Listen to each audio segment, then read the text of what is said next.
Crème dessert au Toblerone et biscuits à la frangipane. Bonjour les amis, comment allez-vous? Chez nous tout va bien. On parle dessert aujourd'hui et on a des invités, donc on a envie de faire un petit dessert sympathique. Alors, en deux temps évidemment, hier j'ai préparé ma crème au Toblerone.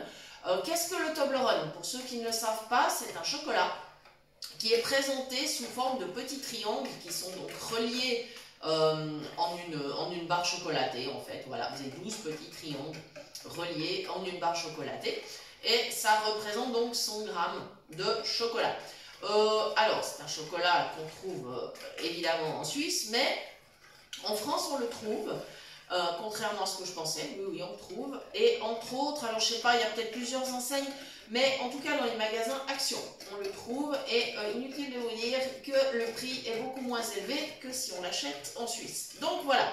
Alors, j'ai préparé ma crème dessert hier, parce qu'il faut qu'elle soit au frigo. Moi, j'aime bien qu'elle reste 24 heures au frais. Je trouve qu'elle est bien meilleure. Alors, ce que j'ai fait, c'est dans une casserole, j'ai cassé donc mes petits triangles de chocolat, donc mes 100 grammes de chocolat. J'ai mis 500 ml de lait, 4 cuillères à soupe de sucre, 2 cuillères à soupe de cacao amer et la petite pincée de sel, bien sûr, plus une cuillère à soupe de maïzena. Voilà, comme ça on est sur du sans gluten. J'ai mis à feu doux. Et au fur et à mesure que le chocolat fondait, que ma crème épaississait, j'ai tourné. Voilà, et en fait, dès que j'ai senti que ça commençait à épaissir, j'ai éteint le feu et on a versé ça dans un repère. Et la crème est au frigo jusqu'à ce soir, donc depuis hier soir. Voilà, et là maintenant, pour accompagner, je prépare mon biscuit à la frangipane, dont je vous donne la recette. Alors, je mélange un peu vigoureusement. C'est pour ça que j'ai un saladier à bord haut, parce que j'ai pas envie d'en mettre partout. Du beurre pommade, 100 grammes. Alors, tout simplement, on le laisse un peu à température ambiante, ce beurre, et puis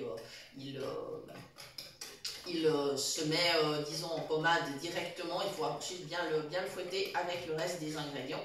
Voilà, si on est plus pressé, eh bien, on prépare un bain-marie avec de l'eau. On prend un saladier genre cul de poule et on met les petits morceaux de beurre dedans au-dessus du bain-marie et on fouette le beurre pour qu'il devienne en crème également. Voilà, donc les deux possibilités existent. Hein. Voilà. Ensuite, donc, dans ce beurre, j'ai ajouté 100 g de sucre et 4 œufs.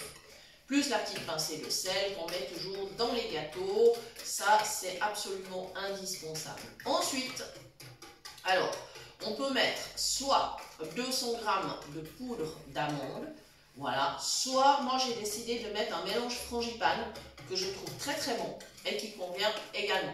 Donc voilà, les deux possibilités existent. Si vous prenez la poudre d'amande, vos 200 g de poudre d'amande, eh bien, vous pourrez aussi ajouter quelques petites gouttes d'extrait d'amande amère dans votre biscuit pour obtenir ce fameux goût frangipane qui est vraiment très très bon.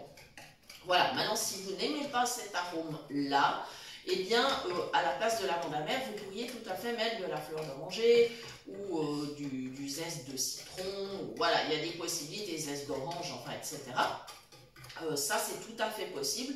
Du sucre vanillé, pourquoi pas, ou de l'extrait de vanille. Ça, c'est vraiment selon vos goûts. Ensuite, la cuisson se fera dans le four, donc pour le biscuit, à 180 degrés. Alors moi, je vais prendre un moule anti-adhésif rectangulaire parce que j'ai envie de couper des petites parts de biscuits et pas forcément des tranches comme un cake. D'ailleurs, ce gâteau, comme il ne contient pas de farine, automatiquement, c'est mieux de le cuire dans un moule pas trop haut parce que si on essaye d'en faire un cake, ça risque déjà d'être pas très cuit au milieu et ça peut se casser au moment où on le coupe. Donc de préférence le moule anti-adhésif ou rectangulaire ou rond comme vous voulez, mais ce sera beaucoup plus pratique. Donc environ 40 minutes. Moi je vous dirais franchement qu'à partir de 35 on ira contrôler où on en est. Et ainsi, on saura si notre biscuit est cuit. Tu veux venir m'aider à faire de la pâtisserie, toi? J'ai des petites pâtes là qui viennent. Hein? Tu veux m'aider à faire de la pâtisserie? Ouais. Ah, mais non, ça se mangera plus tard, ça. Oh là là. Faites-moi confiance qu'ils ne vont pas hésiter à venir chiner. Hein, ça, voilà. Au niveau de la crème dessert, donc en fonction du chocolat qu'on choisit, évidemment, le goût de la crème, il change. Et c'est ça qui est intéressant. Le Toblerone, par exemple, c'est un chocolat très particulier qui contient des petites amandes, du miel, voilà. Donc, ma crème, elle aura effectivement ce goût d'amande et de miel. Ça va être bien sympa, justement, pour accompagner ce biscuit en particulier. Maintenant, j'ouvre mon sachet de frangipane. Et j'ai préparé une bouteille de lait au cas où ma pâte serait trop épaisse. Voilà, ça peut arriver, mais... Alors là, je prends le ciseau, hein, c'est pour faire plaisir à mon mari, parce que quand j'ouvre les sachets avec un couteau, il n'est pas content. Il me dit toujours que je risque de me couper les doigts. Il a raison, il a raison. Donc, sagement, j'ai obéi. T'as vu, hein? Oui, je vois ça. Et j'ai pris le ciseau. Voilà, je vais juste mettre mon nez.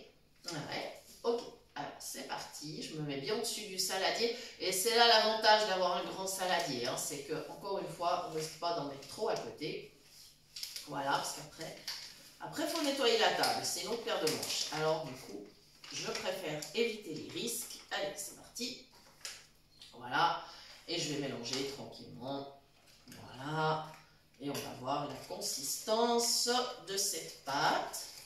Ah, ce sera pas mal. Ça sera pas mal. Je pense qu'il n'y a pas besoin de rajouter de lait. A priori, il n'y aura pas besoin. Mais j'ai ma bouteille sous la main. Voilà. Donc, pendant que je termine la pâte du biscuit, je profite pour vous remercier. Vous avez vu que nous avons passé le cap des 500 abonnés. Donc, merci à tous. Et pour ceux qui découvrent la chaîne, si nos recettes vous plaisent, n'hésitez pas à vous abonner. Ça nous fait toujours plaisir de savoir que nos recettes font plaisir. Voilà, je précise que ce sont des recettes simples, des recettes familiales. Voilà, et donc on n'a pas la prétention de faire au-delà, mais une bonne cuisine familiale. Ensuite, vous pouvez toujours nous écrire à l'adresse suivante, cuisinepratique@mail.ch, nous retrouver sur Facebook, bien évidemment, et dans le groupe WhatsApp Phoenix Cuisine Pratique, si vous souhaitez nous rejoindre, eh bien, n'hésitez pas à nous le dire et on vous intégrera très volontiers. Voilà, vous savez quoi, ma pâte, elle est impeccable. Mon poignet me dit que c'est ok. Je vais pouvoir la transvaser. Voilà les amis, on essaiera de vous faire une jolie photo avec la présentation sur assiette du biscuit et de la crème dessert. Et donc, il me reste à vous remercier d'avoir suivi cette vidéo et je vous donne rendez-vous très bientôt pour de nouvelles idées cuisine. Merci!